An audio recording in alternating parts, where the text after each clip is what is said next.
A question I've been hearing left and right all of a sudden is the momentum question. Is momentum real? This is often talked about in relation to like if you should go for it on fourth down decision making calls or not. But I think it's an interesting discussion and not really something that I have done a deep dive in personally. I've heard other people talk about it, but I haven't done my own kind of research on it. So I figured, hey, why not make a video on this? Maybe some of you are interested in it. So is momentum real? Yes, 100%, 1000%. Momentum is real. We all know momentum is real. We all have experienced momentum. We've all been in the crowd when a big moment happens and we feel the momentum. Those of us who have played sports have definitely had a moment where something good happens and we feel positive momentum, or something bad happens and we feel negative momentum. Momentum is definitively 100% a real thing. I don't even think anyone would argue with that. The question is, does momentum affect future play, right? If you hit 3 3-pointers in a row, well, you're going to get momentum in that scenario. The question is, does that make your odds of hitting the 4th 3-pointer in a row higher, lower, or the same? Well, I think to discuss this, we have to first talk about we need to establish that there is a real world possibility that both of these things have the potential to be true, right? Both outcomes could be true. It is possible that momentum is a real thing and it does help influence your play and make you better. Make that 4th 3-pointer have a higher odds of going in. It is also possible for the opposite to be true, for momentum to not have real world implication and not actually help you at all. It's just a feeling that you get. So to kind of explain that, I created a very high def and very well done graphic here. So let's look at. You're gonna be thinking, is this Pixar who did this? No. You see this graphic, believe it or not, it does not cost millions of dollars to create this. This was me all by myself. Incredible stuff. So if you are sitting here and saying, well, can you explain this theory in zombie apocalypse terms? Well, don't worry. I got you covered. You just camped out by the side of a river during a zombie apocalypse. Good call by you, but now you know that the zombies are getting closer to the river. You need to cross the river, but you also need to take your tent and supplies along with you. Otherwise, you'll starve if you don't have that. So, okay, that's what you have to have happen. But here's the good news. Just as you wake up, you notice a giant log is going across the river. You could easily, grab your stuff, hop across the log, and get to the other side. The only issue is you don't have your stuff packed up yet. So you see this and you hurry to pack up your stuff. So now your stuff is mostly, unpacked, but you still need to get it in a bag. You still can't grab it all in one fell swoop. This is 15 minutes later, and what happens? Another log goes down the river. You were checking your clock. You see that it's exactly 15 minutes later that this happened. Okay, cool. So you hurry up, you get the rest of your stuff, you have it in a bag, now you're ready to go across the river, and now you're waiting for another log. This was, just instantly after that that second log went away. So the question is, when will another log show up? Well, you might think, perfect, in 15 minutes, right? The answer is, of course, no. Obviously, there's no reason to believe that another log would even show up at all, or maybe another log will show up in 2 minutes, right? There is reason to believe that logs could continue going down the river, because you've seen 2 of them, but the idea that it's going to be every 15 minutes, unless there's a lumberjack up the river who's making sure that he chops a log every 15 minutes and throws it into the river, the odds are that you have no idea when the next log will come. So what was the point of that? Why did I just spend all the effort to explain that? Well, it's because us as humans look for explanations to things. We look for patterns and we look for, reasonings. And if I was in that situation and it had been 15 minutes since the second log went down, I'd still be like, okay, any minute now, would like another log, please. That's probably how I would be thinking, even though I recognize myself that is not how it works. So that's an important aspect. And to me, if momentum isn't real, that is why it isn't real, is because you have this positive feeling and then you sometimes will notice, something good must happen in the future, and every now and then something good does happen in the future, and you kind of equate those two things to be together when perhaps it's actually not the case. Perhaps the numbers don't actually go up on the, again, to use the basketball analogy, on your 4th straight 3-pointer. Perhaps those odds are still the same, even if you've made 3 in a row. So, okay, that's the logic. That's the argument. Well, what do the numbers suggest? The first thing that I think we have to talk about, again, we're going to talk about football here because that's mostly a football channel here, but basketball, they've done a lot of research on this, so that's kind of what we're going to talk about. There's the hot hand theory, which is an interesting thing to talk about. So we've all had it happen, right? You're playing basketball, and I suck at shooting, so I haven't had it happen, but you see someone keeps shooting, and they keep making it, and it's like, oh, they're hot right now. Keep giving them the ball, right? But, researchers kind of looked at it, and they were just looking to see if you've made a couple in a row, does your odds of the next one go in have, does that have a higher impact or a lesser impact? And they couldn't really find any correlation. They really didn't find anything that makes it seem like you actually are more likely to make a fourth straight three-pointer than you were to just make a three-pointer if you had missed three straight. It's roughly the same. However, this is a bit misleading, right? Because basketball is not a game that exists in a vacuum, and there are a plethora of different shots you could take. Not all three-pointers are the same. Not all two-pointers are the same. Not all slam dunks are the same, right? There's going to be different things given the way the game goes. So just because there isn't hard data on that doesn't necessarily mean that momentum has no factor in the game itself. And another organization did a study on using just free throws, right? Because that is about as close as you can get to a pure, one-person situation. And just using free throws, you actually do have a slightly higher odd of making a free throw if you've made several in a row prior to that free throw. Your percentage raises 2 points. So, if you're usually a 72% free throw shooter, you're now a 74% free throw shooter if you've made a couple in a row. So I do think that that's interesting. It's maybe not massive, maybe not a huge benefit, but there is data to suggest that momentum is at least to some degree real. But also, a free throw percentage, situation of just 2 points higher isn't exactly a massive point either, right? I mean, sometimes you'll hear a coach say things, like, why did you blow a 30-point lead? And they'll say, well, they got a touchdown, and then we just didn't have momentum all game, and that's why we lost. And you're kind of like, well, no. Momentum isn't going to cost you to blow a 30-point lead. There has to be other things in there as well.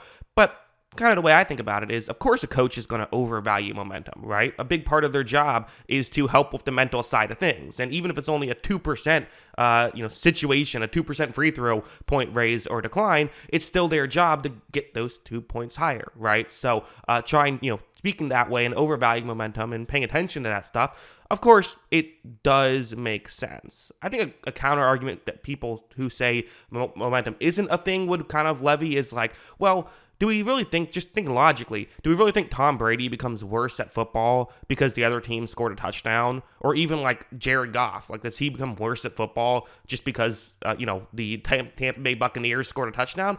I don't think so. But again, maybe, right? Again, you can flip it the other way. Do we think Jared Goff becomes better at football because, his teammate gets an interception? Again, I don't know. I don't think it's clear one way or the other. My gut would say no, but again, I wouldn't just straight up say no just because it doesn't really make sense in that capacity either, right? What does the data say?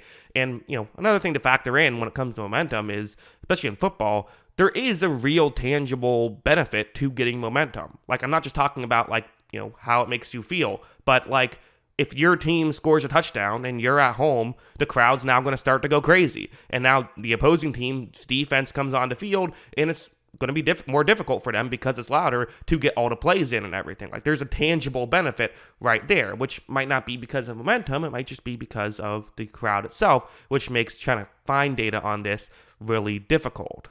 So I made another chart here. This one, again, very, these graphics are just insane what I'm doing here, right? I mean, if you need someone for a graphic designer, I am available. But these are the, for the 10 playoff games we've had, I looked at what I considered to be the biggest momentum swing in each game. I tried to do things that weren't right at the end of the game because otherwise this wouldn't have worked. But other than that, big swings throughout each game. So the, Joe Flacco back-to-back pick sixes, Tyreek Hill's long touchdown in the Miami game to get them back in it. Dak Prescott's pick six at the end of the first half. The Lions forced a punt late. That's kind of the one late play I did, but there really wasn't a great momentum swing other than that, so I went with that one. The Steelers touchdown to bring them within one. That's one score, not 1 point, obviously. The Bucs had a safety and then touchdown back-to-back against Philadelphia. And then in the divisional round, the Texans punt touchdown. The 49ers take the lead late. Again, another late one, but how can you argue that that's not the biggest momentum swing in that game? In the Tampa Bay Lions game, there wasn't really a great one. 6 out of the 7 drives ended in touchdowns, though, so I kind of went with that back and forth situation because there were a ton of momentum swings in that section. So that's not really that there weren't many momentum swings, it's that there was kind of too much momentum swings in that game. And then the fake punt failing for the Buffalo Bills. Those were the 10 biggest momentum swings that I considered. And again, we can debate on these, but all I did, again, I'm coming in here as a non-biased party. I just picked 10 big momentum swings. Even if you want to say there were bigger ones, these are, without a doubt, 10 big momentum swings. Well, okay, what happened on the following drive? These were the drives that happened immediately after each of those big momentum swings. And again, this is the 10 drive sample size, incredibly small sample size. But again, let's just go through it. After Joe Flacco's 2 pick sixes, they had a turnover on downs, but they did get to Houston's 37. So how do you define that? Good or bad? I don't know. That's kind of a weird one. Tyreek Hill had the long touchdown, but the Chiefs answered with a field goal. Dak threw a pick 6, but then he threw a touchdown pass on the next drive. Lions forced a punt late against the Rams, and then the Lions ran out the clock. So that was an example of momentum kind of working potentially, or at least going with what momentum you would expect to work, I suppose.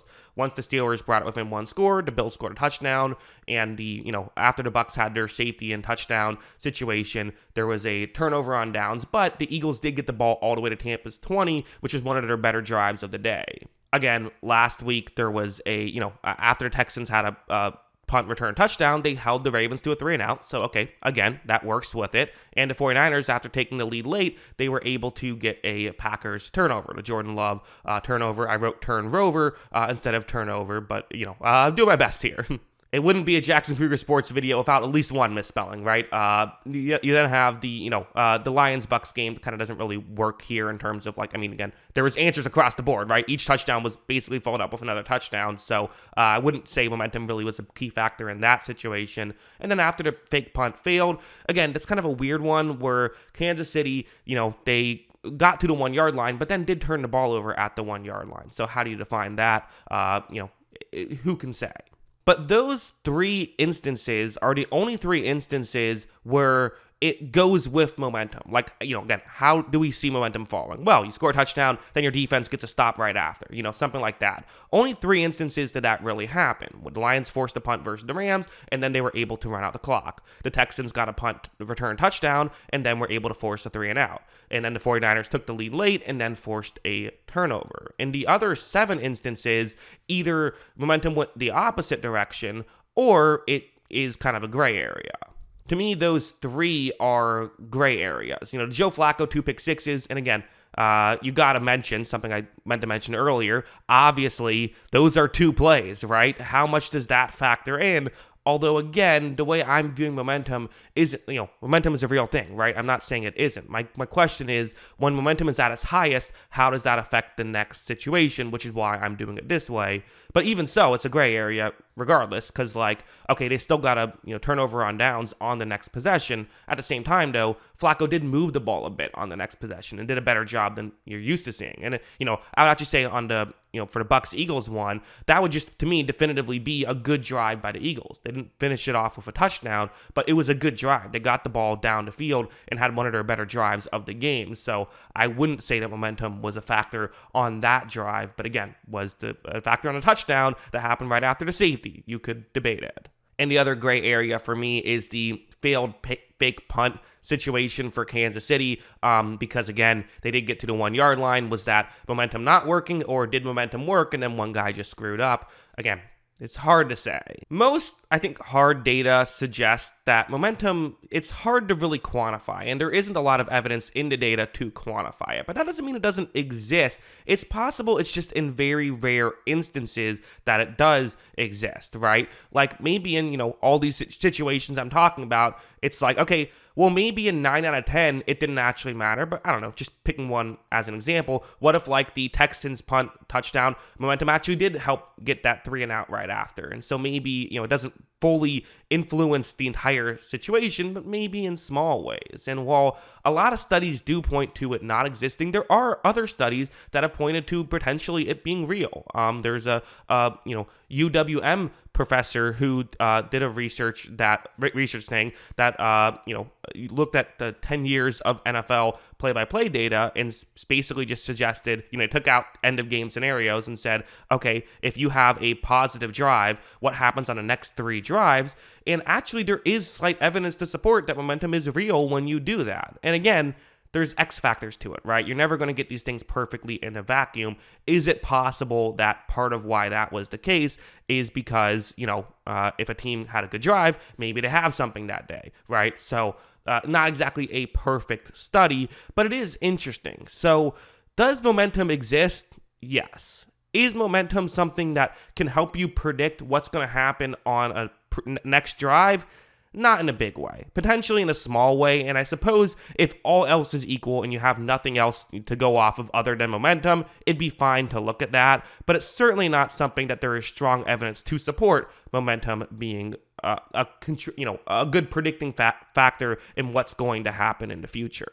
Something that always makes me laugh when I watch hockey. I'm a big hockey fan as well. And I feel like every time, a team scores a goal and then either they'll say, wow, now that they scored a goal, they have momentum and they're just, all over the opposing team. Or the opposite will happen. And, a team gets a goal scored on and then, they get the puck in the opposite end. And then everyone says, wow, they let the goal get, they got a goal scored on them, but that's woken them up. Look at them, getting the puck in the other zone. I was going to be like, well, there's only 2 zones. Like, it has to go somewhere, so you can paint the narrative based off of whichever one you want, right? And there is that aspect of it. So my kind of end of thoughts on momentum, yeah, it's a real thing, and there probably is something to it, but I think when it comes to actually making decisions based on like 4th down decision making, or like should you kick a field goal or go for it, stuff like that, I think momentum probably should only be something you even consider if the numbers say it's a toss-up and the game situation,